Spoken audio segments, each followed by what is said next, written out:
نیک کام انسانوں کو بس اچھے کام کرتے رہنا چاہیے تاکہ ہماری دیکھا دیکھی دوسرے لوگ بھی فلاح کے کاموں کی طرف راغب ہو جائے۔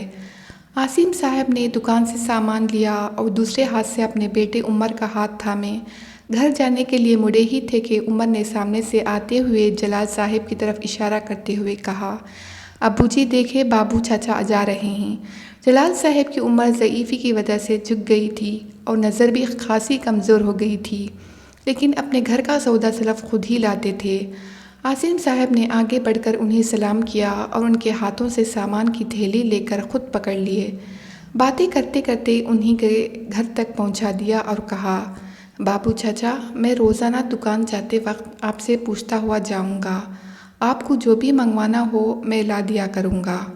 جلال صاحب نے انہیں ڈھیروں دعائیں دیتے ہوئے حامی بھر لی۔ وہاں سے نکلتے ہی عمر نے پوچھا، ابو جی بابو چاچا کا گھر تو دوسری گلی میں ہے، روزانہ ان کا سودا لا کر دینے میں آپ کو مشکل نہیں ہوگی؟ عاصم صاحب نے چلتے چلتے اسے دیکھا اور کہا، مشکل کیسی، اسی بہانے تھوڑی چہل قدمی بھی ہو جائے گی اور بابو چاچا کا کام بھی ہو جائے گا۔ اگر ہم سب اسی طرح ایک دوسرے کی مدد کرتے رہیں تو ہمارے معاشرے میں ایک رشتے کی فضا قائم ہو جائے گی، سمجھے؟ اور عمر نے اپنا گول مٹور سر ہلا دیا۔ عمر اور اس کا بھائی نوفل تخت پر بیٹھے داجی جان سے قرآن پاک پڑھ رہے تھے۔ برابر میں رضیہ بھی آگے پیچھے بل بل کر قاعدہ پڑھ رہی تھی۔ رضیہ غریب گھر کی بچی تھی اور ان کے گھر ہلکا پھلکا کام کرنے کے لیے آتی تھی۔ اب دادی جان نے اسے قرآن پاک سکھانے کی غرض سے قاعدہ پڑھانا شروع کیا تھا۔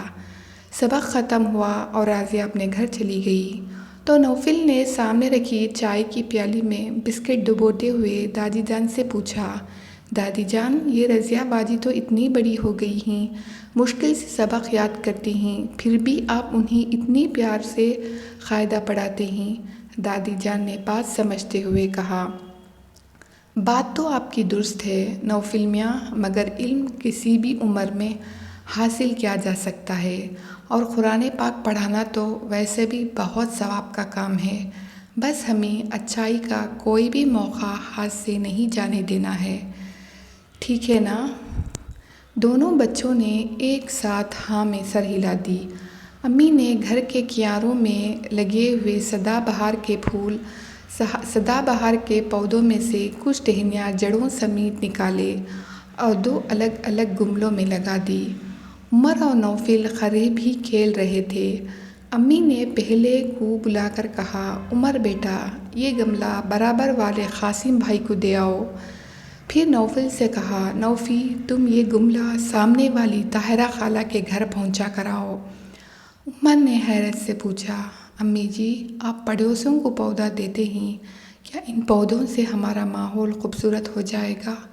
امی نے اس کے شانوں پر ہاتھ رکھتے ہوئے سمجھایا، دیکھو عمر انسان کو بس اچھے کام کرتے رہنا چاہیے تاکہ ہماری دیکھا دیکھی دوسرے لوگ بھی فلاح کے کاموں کی طرف راغب ہو جائے۔